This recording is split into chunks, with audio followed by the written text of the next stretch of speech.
En route to travelling overland to Romania, I was robbed clean in Prague. The worst blow was the loss of all my musical instruments. I sat and wrote a short story titled One Pair of Underpants in Prague and emailed it to all my friends. I then hobbled back to London and dealt with the dreaded insurance company hoo-ha.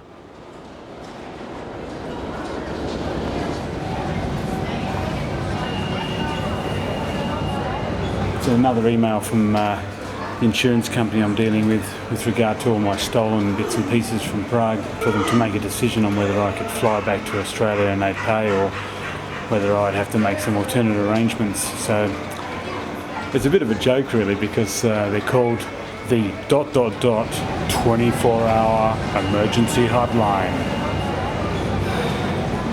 24-hour hotline. It made me feel shivery, like someone sitting there just waiting for my call.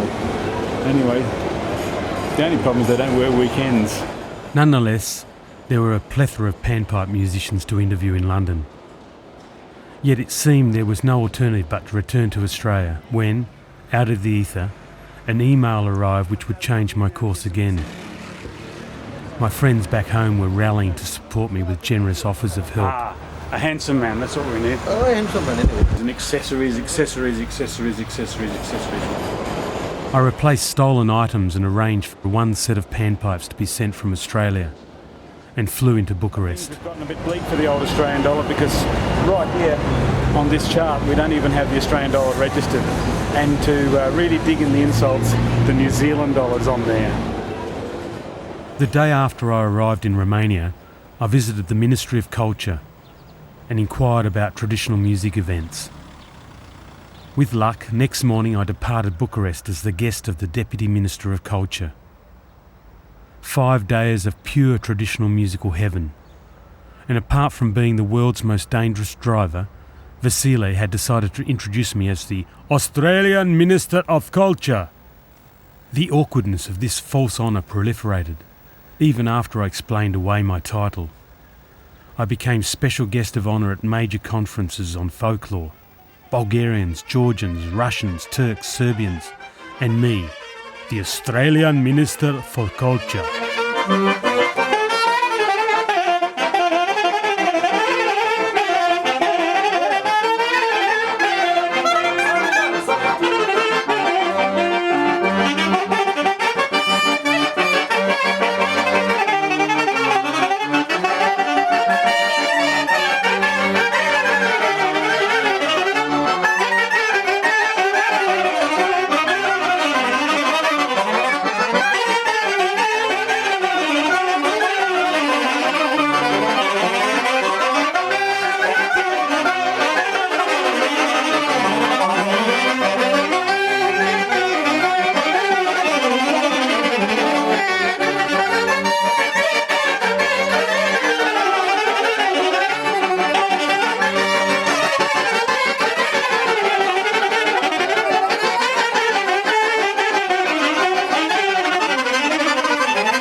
That's been the scariest bit of travelling I've ever done in my life.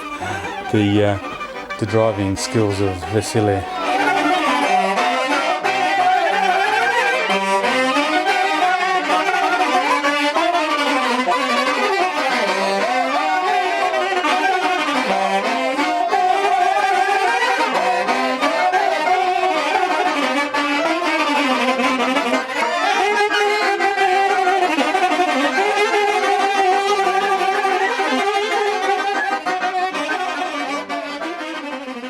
had some great friends in Romania, most notably Cornel Pana, one of the world's great virtuoso of the Nai, or Romanian panpipe. I continued to seek out the history of the instrument by interviewing many of the greatest musicians, instrument makers, teachers, and visiting the famous schools.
The creative process and my own personal inspiration were struggling until I was given the use of a flat with a piano.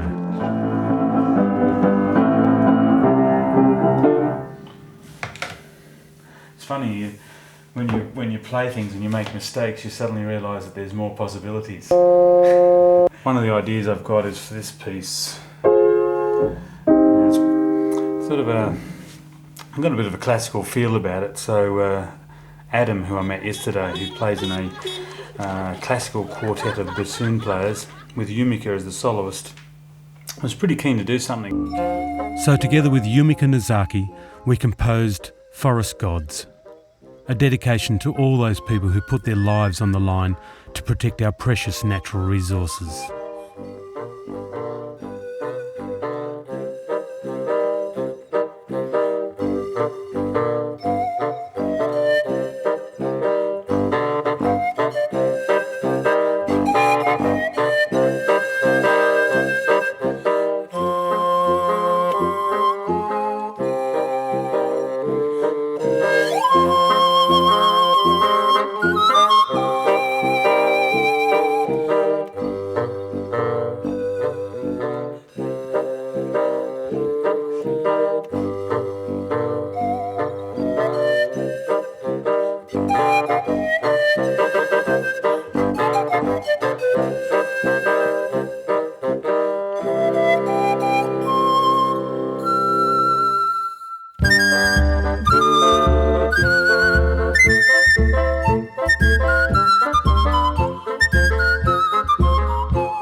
With the theft of all my musical instruments in Prague, I was now starring as the musician with no musical instruments.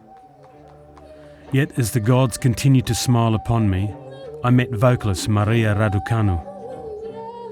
It was in conversation with Maria that I felt exposed. It was the question, life versus art. A person that I love and which needs my presence and my help and my love to give this energy and this love. It was this kind of situation, and it was the time to make an option between Maria Raducanu. offering myself to someone, to some life. I like better to be a person than to be an artist. Instead of offering myself to the art, I didn't hesitate. I've chosen to live the moment, to live the life with the people that need me. Nobody ever wins at war. It was in response to the news of the George Bush push into Afghanistan, and hearing that Tsitsika, a great Nye player friend, was about to be sent there to entertain the troops, and reflecting on the plight of so many ex-soldiers when the war is over, and my own personal relationship situation. We wrote, "Nobody ever wins at war." So why do they make war? Sending sons and daughters to the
I had heard that Georgi Zamfir, the world's most famous panpipe player, had returned to live in Romania after decades in exile. I set my sights on an interview. I phoned and sent messages via my translator and Zamfir's piano accompanist. One day he invited me to a class he was giving at the National Conservatorium of Music. I experienced the most potent and powerful 2 hours of music making in my life. The mind and mastery of a complete virtuoso. An improvisation which confirmed, as he thought, that he was the incarnation of the god Pan.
Cornel Punner was a world-class virtuoso of classical music played on the nai.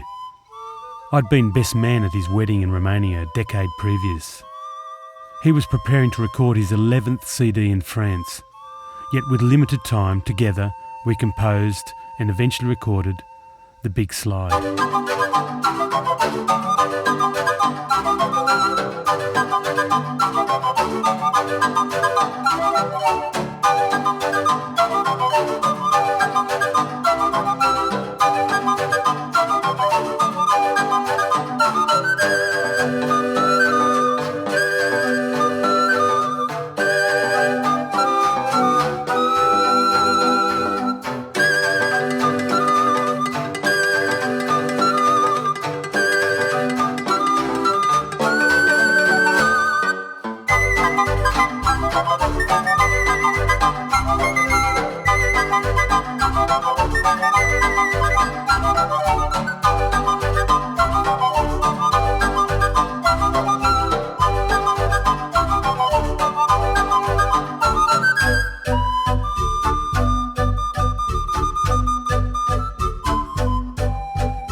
My research and film interviews continued with Radu Simeon, who proudly told me that he'd played for every king, queen and shah in the world. 30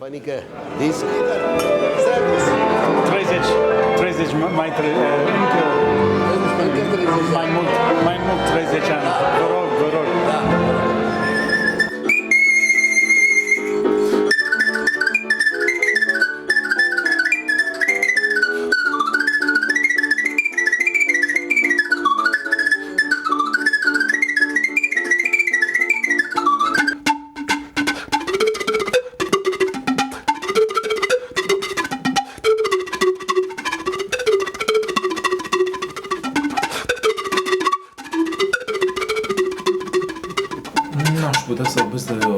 Este mai mult fascinația sunetului. First comes the sound, and after the sound comes the message. And music is a message that helps us to relate with each other. Bow and panpipe. From Romania? Yeah. Panica Luca is the father of this instrument, the modern father of this instrument. He's the one who really brought up the instrument. But Gheorghe Zamfir made it known in the world.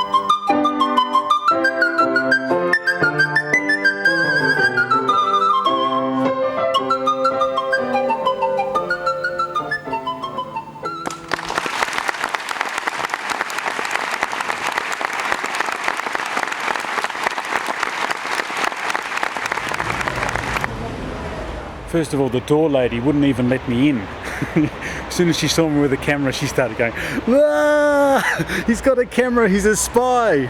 But to get through those doors was something quite unique, something which was a bit of a leftover from the old Romania, the communist closed doors, hard to get information, make it tough for the outsiders. I could finally understand why Zamfir is the maestro of the nai, because he has an incredible presence, he has incredible love of the instrument, and he's a very inspired and inspiring gentleman.